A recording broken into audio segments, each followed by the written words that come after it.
Season 3, Episode 9, Harsh vs. Pleasing Speakers.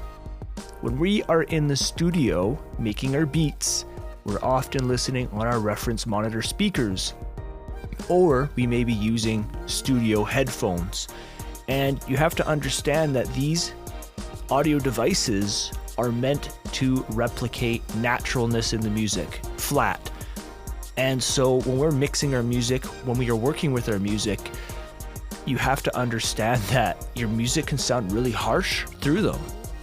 As soon as you listen to your music through some pleasing speakers, and this is typically just kind of consumer kind of speakers, your music all of a sudden sounds a lot more pleasing. Okay, we're going to talk about that in this episode. Before we get into this episode, I sent out a survey about the next beatmaking course coming to the platform. The majority of people want to see Serum.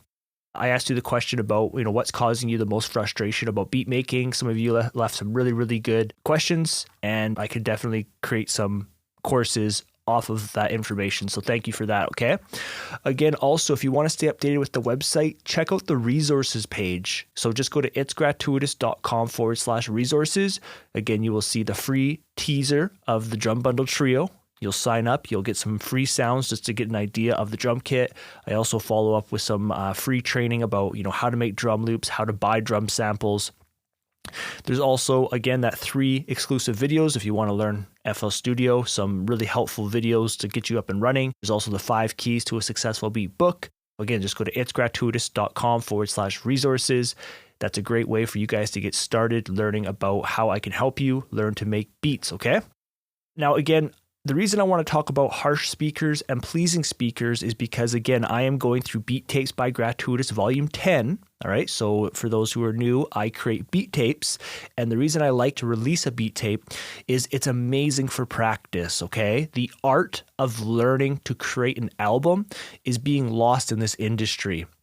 Most of the time when people are releasing their music, they're just releasing one beat or one song at a time. Even if they do release an album, it's more of like what we call like an EP, which is like 6 tracks or something.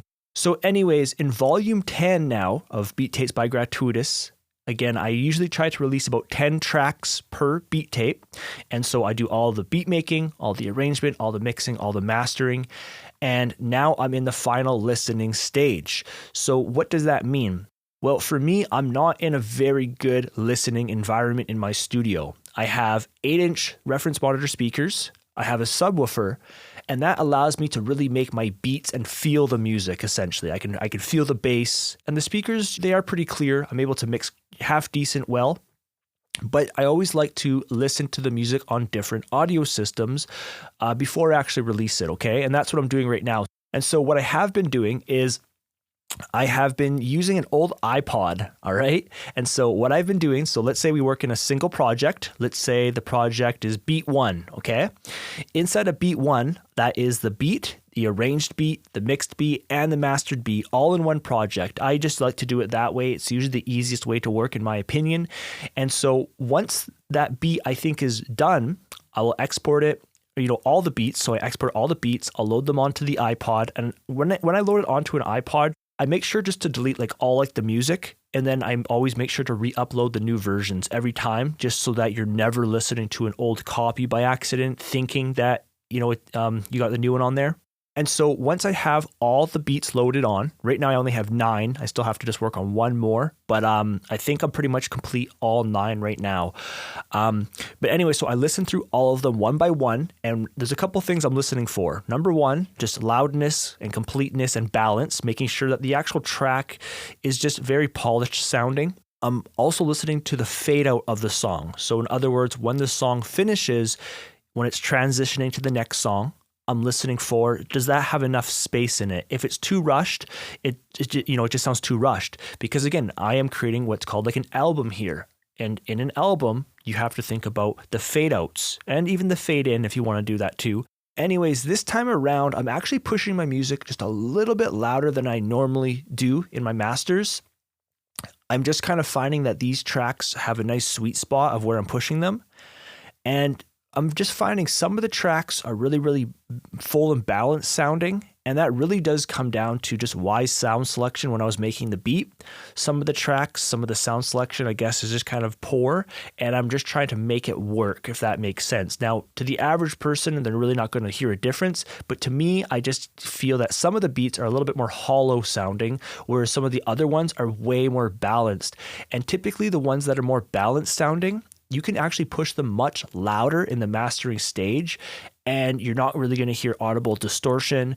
When you have poor sound selection, it's going to be a lot harder to push your master loud. For example, there's this one specific song on the beat tape right now. The track name is called There's No Other Lord, but it's causing me problems to push it loud. And it's actually, I noticed, quite a bit quieter than the other tracks, and I'm still getting distortion when I'm pushing it. When I'm trying to push up to that equal loudness. Even when I pull it back, I'm still getting a little bit of distortion, especially when those kick drums hit and stuff. And so this could be for a couple of reasons. One, yes, maybe poor sound selection. Number two, in the mixing stage, I may not have been aggressive enough with compression and distortion. Okay, some of these other tracks on the beat tape, maybe I was a little bit more aggressive. And again, when you are applying more distortion, a lot of the time you are actually applying more balance to the music, because what happens, like, a distortion is essentially like a form of kind of like compression or limiting, but what makes distortion more special is that it's adding frequencies, making the music sound a lot fuller than what it originally was. And when you can work on each track individually and you combine them all together, again, the mastering stage, you can push it a lot louder. So the main point of this episode is, so when I'm working in my studio, and even when I'm working on different speakers within my residence, some of the speakers I've been listening to are a little bit too natural sounding, a little bit too harsh sounding, and that's good and bad. This is good kind of like in the initial mixing stages of the song, but then sometimes, I'm telling you, it's nice to listen on just consumer speakers, because you listen to your music in a much more pleasing way. All of those kind of harsh things that are spiking out at you normally, if you listen on more pleasing speakers, you're just like, wow, like I can actually just kind of sit back and just maybe just listen to the music right now. Whereas when I'm listening in my studio, it's like I get so analytical. And another thing to mention is, because I've been creating these FL Studio courses for a while now, this release, I want to try to hold myself up to like a standard of like, practice what you preach. But I will say, like, I'm more of a beat maker. Like, I really like making beats. The mixing, I'm not as strong in. And the mastering, definitely not as strong in. But I like to do them. I like to learn them. And the more you practice them, the better you're going to get. But in the beat making is really where I specialize. So when it comes to this release, like, usually I used to be able to release beat tapes super quick because I would just make the beat, do some mixing, and I just release them. This time around, I am wanting to just like slow it down a little bit. And I've just been really listening through, trying to listen for just completeness out of each track, making sure it's all sounding good. But that's just something I've really, really noticed this time around, is just the types of speakers I'm listening on. So when we're in the studio, something that could be a little harsher sounding, a little more, things kind of stick out a lot more. When you're listening on more consumer speakers, it's more pleasing. So what I've been doing is I just go on a little bike ride where I live. There's like a little forest. So it's just go up there, put some earbuds in, go for a bike ride. Don't really have to worry about any vehicles or anything like that. And then I just listen from beginning to end of this beat tape. The beat tape is like, I don't know, maybe 30 minutes, 45 minutes kind of thing. So that's enough time for, a little session out there. And then I come back, I make some quick tweaks. And then the next time I go, I will just kind of listen. Did I kind of fix what I did? Now, I'll give you one other little tip that I've been doing to do revisions, okay? Revisions is, if we worked on the track, we need to adjust it a little bit. That's revision 1. Same thing, revision 2, revision 3. So this time around, I've been approaching it just a little bit different. And what I've been doing is I've actually been copying and cloning that project, and I've been putting V2, V3, V4, V5, and then I'm just working my way all the way until I'm happy with the release. Usually I used to just kind of keep working in that same project, and I just kind of tweak it just a little bit wherever I needed, and then I'd keep exporting it. But this time around, I have just been doing a copy paste and then just putting V1, V2, right beside it kind of thing. And that seems to be working out pretty good. On some of the tracks, I'm on version 7. On some of the tracks, I was just like on version 4. All right, so I just wanted to share my story of what I've been experiencing regarding harsh speakers and pleasing speakers. Working in the studio all the time, again, I am using the Yamaha HS8Ms. I think they're now the 80Ms, but I have the older version, I think. And I just find that they're very, very flat. They're very just pretty truthful speakers for the most part. And I just find that they're just a little bit harsh if you're always listening to them all the time. When I start listening on more consumer speakers, I was actually able just to listen to my music a lot more enjoyably.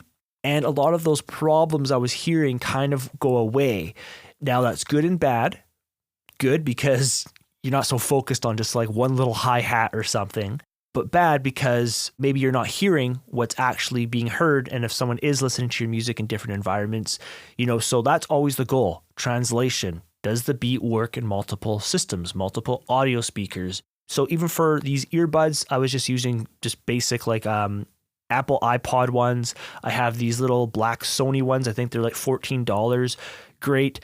And one thing I want to share is one time I actually purchased these more expensive in-ear monitors. They were quite expensive, significantly more money than just an average earbud.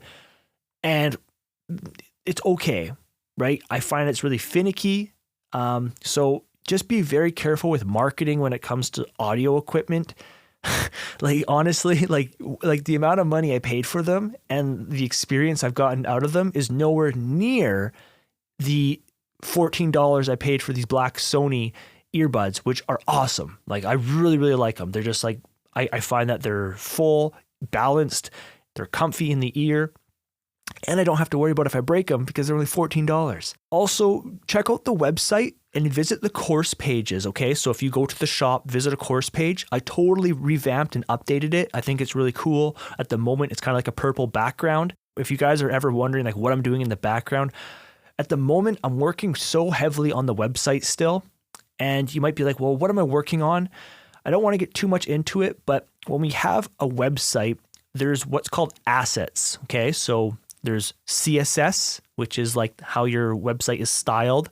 Then there's JavaScript, which is JS, which allows you to kind of control your website in very cool ways. And without getting too technical, what happens is when you load a web page, a lot of times it can be loading a lot of extra files, slowing down the website. And that's what I've been focusing on right now. I'm trying to what's called unload certain files that don't need to be loaded, because when I talk to you guys about plugins, a website is no different when it comes to music production for plugins, okay? So how it works is, let's say we have FL Studio.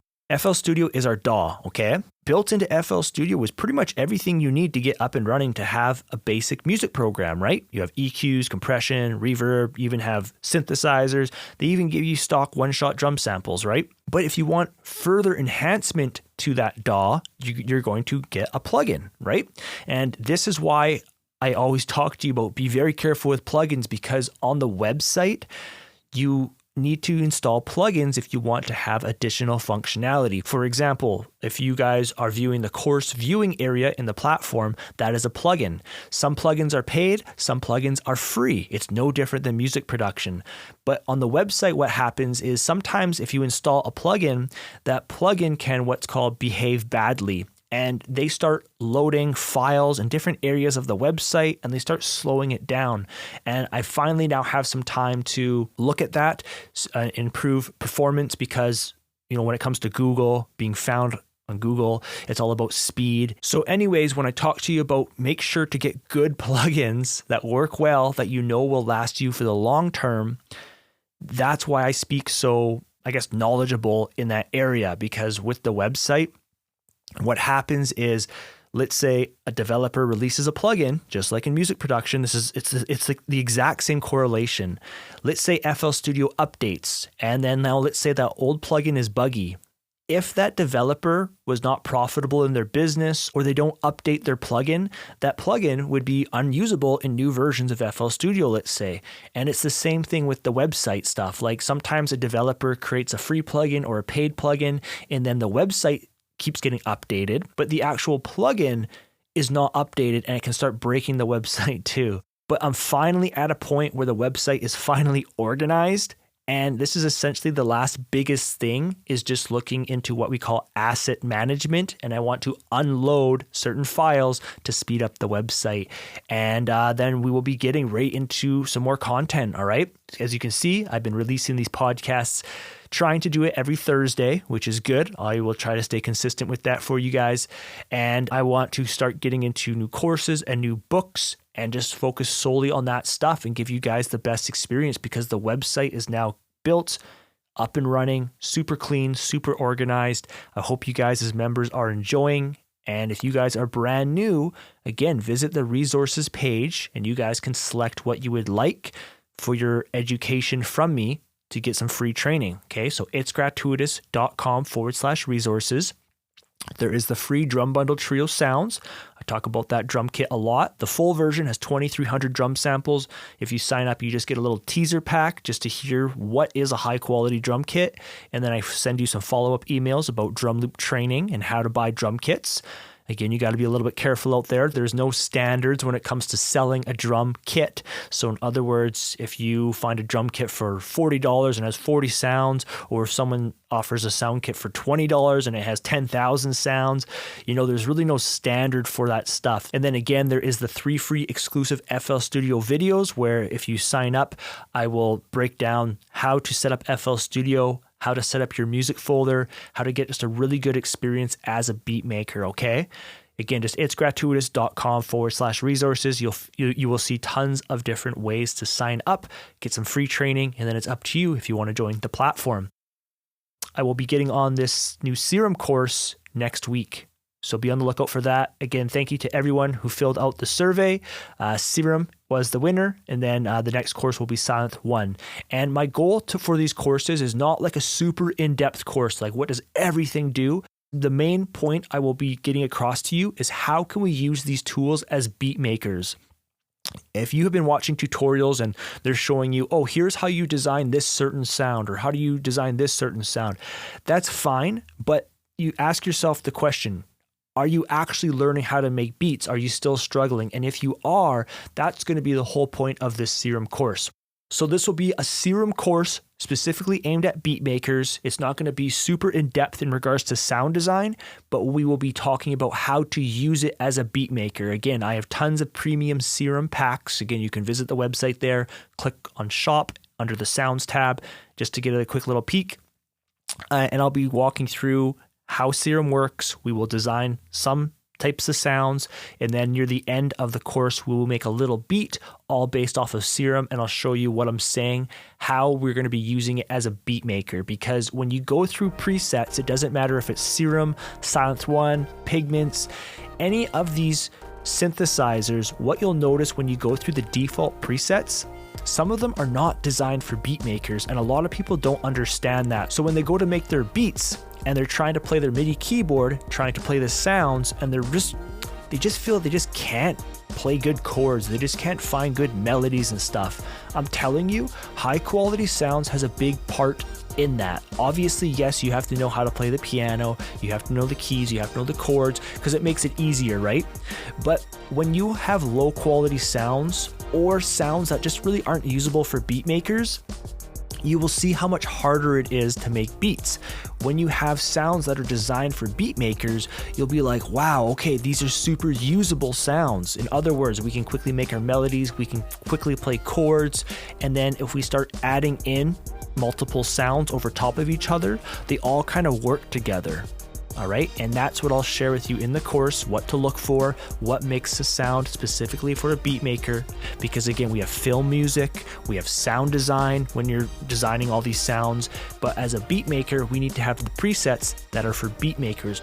So again, sign up to the email list by going to itsgratuitous.com/resources. Sign up for what's interesting to you. You will get that free download, whatever the resource is, and you'll get some free additional training. And you'll also be updated when I ever release, the new course survey or stuff like that. You guys will always be updated in behind the scenes. Okay, thanks for listening. Visit itsgratuitous.com, and I'll talk to you in the next episode.